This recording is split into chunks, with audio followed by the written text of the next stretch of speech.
अस्सलाम वालेकुम, hello and welcome to sports room. मैं हूं आपका मेजबान नजीबुल हसनैन। पाकिस्तान क्रिकेट ने यह वक्त भी देखना था कि बांग्लादेश भी हमारे लिए अब एक चैलेंज बन गया है। जैसे कभी ऑस्ट्रेलिया, इंग्लैंड वगैरह से जीतना एक बड़ी बात होती थी, लगता है बांग्लादेश से जीतना भी बड़ी बात हो जाएगी। 2024 में वो आए, उन्होंने 2 मैचेस की सीरीज में व्हाइट वॉश किया, हमें हमारे घर में हराया। उस वक्त हमने ये सोचा था कि शायद कोई फ्लूक लग गया और शायद हमारी डिफेंसिव अप्रोच थी, शायद पिचेस हमने ठीक नहीं बनाई थी, तो इस वजह से हमें ये शिकस्त का सामना करना पड़ा। लेकिन बांग्लादेश ने ये साबित किया इस सीरीज में कि इस वक्त हमारी क्रिकेट का स्टैंडर्ड यही है। Taking nothing away from the Bangladeshi team, उन्होंने बहुत अच्छी क्रिकेट खेली, लेकिन यहां यह भी मानना होगा कि हमने बहुत खराब क्रिकेट खेली। ना बैटिंग हो सकी, ना बॉलिंग हो सकी, ना फील्डिंग हो सकी, ना कप्तानी अच्छी थी, ना रिव्यू सही लिए गए। ओवरऑल हर तरीके से पाकिस्तान की क्रिकेट का, स्पेशली टेस्ट क्रिकेट का डाउनफॉल इस सीरीज में क्लियरली नजर आ रहा है। इस पर हम आज के प्रोग्राम में बात करेंगे। सबसे पहले आपको ये बताएं कि जो आज शिकस्त हुई है सिलेट में, ये व्हाइट वॉश कंप्लीट करने में कामयाब हुए। इसमें लिटन दास मैच के और मुशफिकुर रहीम सीरीज के बेहतरीन खिलाड़ी करार पाए। स्टूडियो में मेरे साथ मौजूद हैं स्पोर्ट्स कॉरेस्पॉन्डेंट शाहिद हाशमी साहब, और हमारे साथ वीडियो लिंक पर होंगे फॉर्मर टेस्ट क्रिकेटर जलालुद्दीन साहब। जलाल भाई, आपसे शुरू करता हूं। जो मैंने शुरू में कहा कि अब हमारा यही स्टैंडर्ड हो गया है, क्या आप इससे अग्री करते हैं? मैं तो 100% एग्री करता हूँ, और पिछले 10 साल से एक बात कह रहा हूँ कि हम जो अब प्ले डेवलप कर रहे हैं वो एवरेज प्ले डेवलप कर रहे हैं, और जो कि हमेशा मुश्किल सिचुएशन में परफॉर्म नहीं करेंगे, और जब आसान अपनी उनकी कंडीशन आएंगी तो उसमें परफॉर्म करेंगे। तो मेरा ख्याल है बिल्कुल सही बात है कि हम अब बी ग्रेड की टीम बन के रह गए। उसकी एक लंबी हिस्ट्री है, मतलब ऐसा नहीं है कि एकदम से हम ऐसा हो गए। बिल्कुल सही बात। हमारा जो स्ट्रक्चर है क्रिकेट का, चाहे वो ग्रास रूट से ले लें, चाहे उसको आप डिस्ट्रिक्ट और रीजन क्रिकेट ले लें, वहां पे जो जिस तरह क्रिकेट खेली जा रही है वो आज के मॉडर्न डेज से बिल्कुल मैच नहीं करती। जो भी हम प्लेयर डोमेस्टिक का जितना भी अच्छा प्लेयर बनाते हैं, वो इंटरनेशनल लेवल पे जाके स्ट्रेट अवे कम्पीट नहीं कर पाता। उसके लिए मैंने एक प्लान दिया था पहले, तीनों लोगों के लिए दिया था, ग्रास रूट्स का भी दिया था और first class and the Pakistan team. तो हमें बहुत कुछ करने की जरूरत है, और ये जो आज हम हार गए हैं बांग्लादेश से, ये तो सिम्टम्स है ना। अब हमें भी हारे हैं। आप पिछले 5 साल से कोई क्वालिटी परफॉर्मेंस दे नहीं पा रहा है, मार्शल कभी एक आध ऑन ऑफ आप दे देते हैं, आप समझते हैं कि आपकी क्रिकेट सही हो गई। वजह यह है कि क्रिकेट हमारी सही नहीं है। ऑन एंड ऑफ कोई एक आध प्लेयर किसी फेज में आके परफॉर्म कर देते, हम समझते हैं सब कुछ सही हो गया, ऐसा है नहीं। और जो सबसे बड़ी बात है वो ये है कि जब आप प्लेयर हो, चाहे वो मैनेजमेंट हो, उनके ऊपर रिस्पॉन्सिबिलिटी एंड अकाउंटेबिलिटी वाला प्रोसेस है ही नहीं। वो एक दफा खराब होते हैं और चले जाते हैं, कहते हैं मैं यहाँ सही कर दूंगा, फिर वहां वो 2-1 साल गुजार लेते हैं, फिर कहते हैं मैं और सही कर दूंगा। तो इस तरह से जो मैनेजमेंट है, जो बोर्ड की, वो चल रही है, जिससे कि ना तो रिस्पॉन्सिबिलिटी फिक्स है, ना कोई अकाउंटेबिलिटी हो रही। क्योंकि आपको जब आप वैल्यू सेट करते हैं टीम में, तो उसी की बेस पे आप अकाउंटेबिलिटी करते हैं। हमने तो कभी सुना नहीं कि हमारी टीम में भी कोई वैल्यू सेट की गई। मैं सुना नहीं है, क्योंकि मैं अंदर तो नहीं हूँ टीम के, मगर जो मुझे पता चलता रहा है वो ऐसा ही है। तो ये जो आपने बात कही है, इससे मैं 100% एग्री करता हूँ। शायद भाई, जलाल भाई ने जो बात की वो इस सेंस में कि ये एक दिन की कहानी नहीं है, ये जाहिर है एक अरसे से चल रहा है, जिसके रिजल्ट्स अब आपको अब दिख रहे हैं कि हम इन टीमों के खिलाफ भी हम नहीं अच्छा कर पा रहे। ना बैटिंग चल रही है, ना बॉलिंग, और ये प्लेयर्स, और ये इससे भी हटके है बात जो उन्होंने कहा कि जिसको आप जिस पोजीशन पे लगाते हैं वो वहां नहीं कर पाता, फिर आगे दूसरी जगह चली जाती है। तो ओवरऑल मामला काफी खराब चल रहे हैं। बहुत ज्यादा एफर्ट्स की जरूरत होगी, शॉर्ट टर्म भी और लॉन्ग टर्म भी। और क्राइसिस सिचुएशन है, इमरजेंसी की सिचुएशन है, झटके पे झटके लग रहे हैं पाकिस्तान टीम को। 2023 के ओडीआई वर्ल्ड कप में हम अफगानिस्तान से हारे, जिनसे हम हमेशा जीते थे, वो पहला झटका। 2024 में हमें 2 झटके लगे।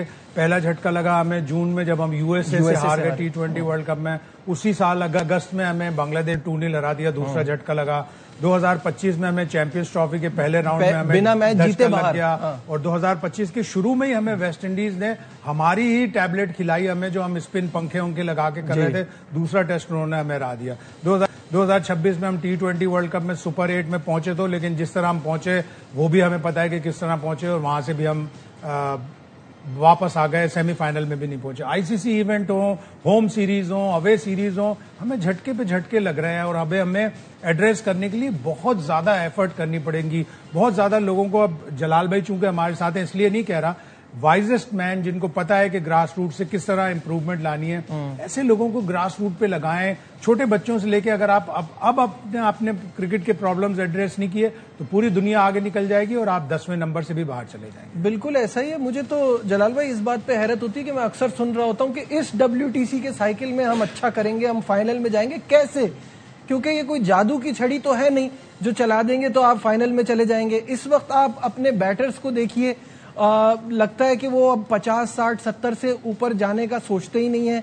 आप अपने बॉलर्स को देखिए, कल हमने वो स्टैट शेयर भी किया था स्क्रीन पे भी कि हमारी पेस बॉलिंग जो हमारी लेगेसी थी 37 की एवरेज है, यानी 62 बॉलों के बाद तकरीबन पेस बॉलर हमारा विकेट लेता है। हमारे स्पिनर्स ऐसे हैं कि उनके साथ अब पंखे ही लेके अवे भी जाना पड़ेगा क्योंकि अपनी कंडीशन के बगैर तो वो विकेटें नहीं लेंगे। तो कैसे ठीक होंगी चीजें? ठीक होने के लिए देखें, आपको प्लान चाहिए और ये जो भी चीजें ठीक होंगी वो एक दिन में नहीं होंगी। अगर आप में सब्र है तो कल ऑलरेडी ये जो मैनेजमेंट है पिछले 3 साल से ये यही आसरा देती रही है ना कि अब बस हम सही कर देंगे, होने वाला है, अगले 1 साल में सब सही हो जाएगा। तो आप जब कोई रोड मैप देते हैं और उस रोड मैप पे चलते हैं और उसके रिजल्ट आ रहा होते हैं तो फिर तो मकसद ये है कहने का, सही तो मैं इसलिए हमेशा रहता हूँ कि हमारा 10 साल का बच्चा जो है नेचुरल टैलेंट, रॉ टैलेंट से कहते हैं, तो दुनिया में किसी से कम नहीं है। तो जब वो हमारा किसी से कम नहीं है तो इसका मतलब जो हमारे में कमी आ रही है वो उसकी डेवलपमेंट पे आ रही है। क्योंकि आज मॉडर्न डेज में डेवलपमेंट बिल्कुल एक डिफरेंट तरीके से होती है। जब हमारे दौर में थी बिल्कुल हम सिर्फ मैचेस खेल के सीखते थे। अब उसके साथ डेवलपमेंट का पूरा एक प्रोसेस होता है और एज वाइज चल रहा होता है, वो इंटीग्रेशन होती है। तो हमें ये उम्मीद तो मुझे पूरी है कि अगर हम सही तरीके से एक लॉन्ग टर्म, शॉर्ट टर्म और मिड टर्म पे काम करेंगे तो अगले कम से कम 3 साल और अगर सही मानों में जाए तो 5 साल हम क्रिकेट, वो भी जब हमारी डायरेक्शन सही होगी। बिल्कुल तो अभी तो मुझे जो लोग मैनेज कर रहे हैं उनकी डायरेक्शन सही नहीं लग रही, चाहे वो वुमेन्स क्रिकेट हो चाहे मेंस हो, और ये कह के टाइम गेन करना, स्पेस लेना कि हम अभी इतनी जल्दी आप हमारा टेस्ट ना ले, अभी देखें हम क्या करने जा रहे हैं। तो ये करते करते 2-3 साल तो गुजार दिए, तो रिजल्ट तो वही घूम के वही आ जाता है। अगर आप बीच में एक आध ऐसी सीरीज खेल लेते हैं जहां कुछ आपको मिल जाता है, आप समझते हैं क्रिकेट सही हो गया, ऐसा नहीं है। जब आप हारते हैं या जीतते हैं, दोनों सूरतों में उसके एनालिसिस होने चाहिए कि जीतने की वजह क्या थी और हारने की वजह क्या थी। जब तक आप इस तरह से नहीं देखेंगे तो इम्प्रूवमेंट नहीं आ सकता, क्योंकि पहले आपको ये मानना है कि हमारी जो गलती है हमारी है गलती। अगर आप अपनी गलती मानेंगे तो उसे सही करेंगे, हम तो मानते ही नहीं, मसला ये है। इसलिए अभी ये सही तो हो सकता है, मेरा इस पे यकीन है। अगर आप जो कह रहे हैं जिस तरह से चल रहा है ये तो अभी ऐसे ही चलता रहे। ठीक है। वो हमेशा कहते हैं ना, a captain is as good as his team. तो अब मसला ये है कि शान मसूद से सवाल हुआ तो उन्होंने कहा ये फैसला तो बोर्ड करेगा, मेरी कोशिश होती है कि टेस्ट क्रिकेट में किसी तरह से बेहतरी आए। इस पर हम बात करेंगे on the other side of this break. हमारे साथ रहिए। Back once again to sports room.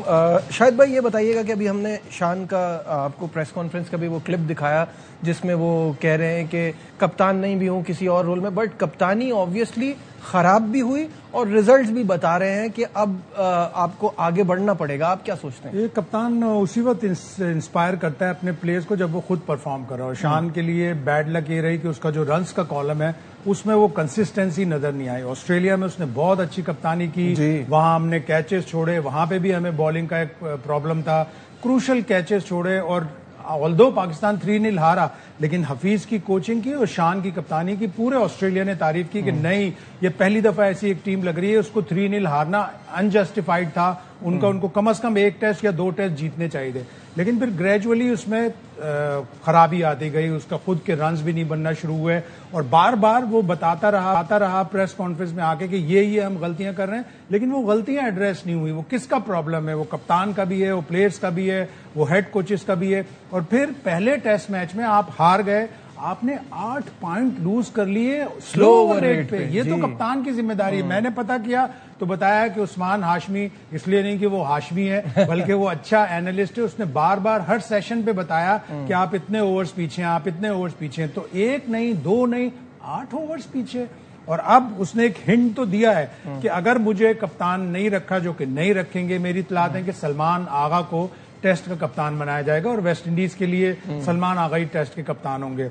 अगर शान कप्तान नहीं है, अगर वो टीम में शामिल नहीं है, तो फिर उसको 1-2 साल में पाकिस्तान क्रिकेट बोर्ड में टेस्ट क्रिकेट का डिपार्टमेंट बनाना चाहिए, ताकि शान अपने तजर्बे से, अपनी गेम अवेयरनेस से वो प्रॉब्लम्स जो उसने एड्रेस देखे तो हैं, लेकिन वो एड्रेस नहीं कर पाया अपने प्लेयर्स की मदद से, वो एड्रेस कर ले तो पाकिस्तान क्रिकेट को, उसका इंटेंट है, उसकी ऑनेस्टी है, उसकी सिंसेरिटी है, तो वो कर ले तो पाकिस्तान क्रिकेट। जलाल भाई, लेकिन मसला कप्तान बदलने से तो हल नहीं होगा। ये जो 16 में से 12 टेस्ट मैचेस हम कह रहे हैं, वो आगे वाले भी की भी कोई इससे मुख्तलिफ रिजल्ट नहीं होंगे, क्योंकि ये प्रॉब्लम उससे बहुत बड़ी है। क्या कहेंगे? मैं तो कप्तान की बात ही नहीं कर रहा, मैं कह रहा हूँ आप पूरी टीम में से 5 प्लेयर बदल दें, 4 बदल दें, 3 बदल दें, कप्तान बदल दें, कोई मेजर परफॉर्मेंस पे फर्क नहीं आएगा, क्योंकि जो क्वालिटी आपके पास मौजूद है as a captain, as a team, as a player, as a management, वो इस लेवल पे आके जो हम अब मॉडर्न डेज क्रिकेट का नाम लेते हैं, वो खेलने के काबिल नहीं है। उनकी वो डेवलपमेंट उस तरह से हुई नहीं है। तो मैंने जैसे पहले कहा कि दे आर एवरेज प्लेयर, चाहे वो कप्तानी के हवाले से हो, चाहे वो आप दूसरे को कप्तान बना दें, कोई रिजल्ट पर फर्क नहीं आएगा। तो मेरा ख्याल है तो शान ही को चलने दें, उसको अपॉर्चुनिटी दें कि वो अपने तौर पर मेरा ख्याल है अब तो अनटेनेबल हो गया, अब उसको डिफेंड करना बड़ा मुश्किल हो जाएगा। मेरा भी नहीं ख्याल कि पाकिस्तान आप कोई भी तजर्बा कर लें, रिजल्ट ऐसे ही आएंगे। पाकिस्तान टीम परफॉर्मेंस पे कोई मेजर फर्क नहीं आएगा। कप्तानी से कोई फर्क नहीं पड़ रहा, मतलब कहने का मकसद है जो आएगा वो भी ऐसे ही कुछ कर रहा होगा, तो इसलिए सिर्फ फेस चेंज तो हो सकता है, मगर जो काम करने हैं वो लॉन्ग टर्म पे ही होंगे। अगर आप समझेंगे कल को हम कप्तान बदल के रिजल्ट चेंज कर देंगे, ऐसा होता नहीं है। और जिस पे आप नाम ले रहे हैं वो इनसे भी गेम ऑफ नॉलेज में पीछे ही है। चले भाई, मसले बहुत ज्यादा हैं और प्रोग्राम में वक्त बहुत कम, आने वाले प्रोग्राम में इसमें मजीद बात। हाशमी साहब हमारे साथ थे, जलालुद्दीन साहब हमारे साथ थे। अनफॉर्चुनेट डे, और ये इस तरह से चलेगा अगर हमने सख्त फैसले नहीं किए, हमने फोकस नहीं किया अपनी ग्रास रूट लेवल की क्रिकेट पे, अपनी डोमेस्टिक क्रिकेट पे, तब तक चीजों का हल सही से निकलेगा नहीं। दीजिए अपने मेजबान नजीबुल हसनैन को इजाजत, अपना बहुत ख्याल रखिए, अल्लाह हाफिज।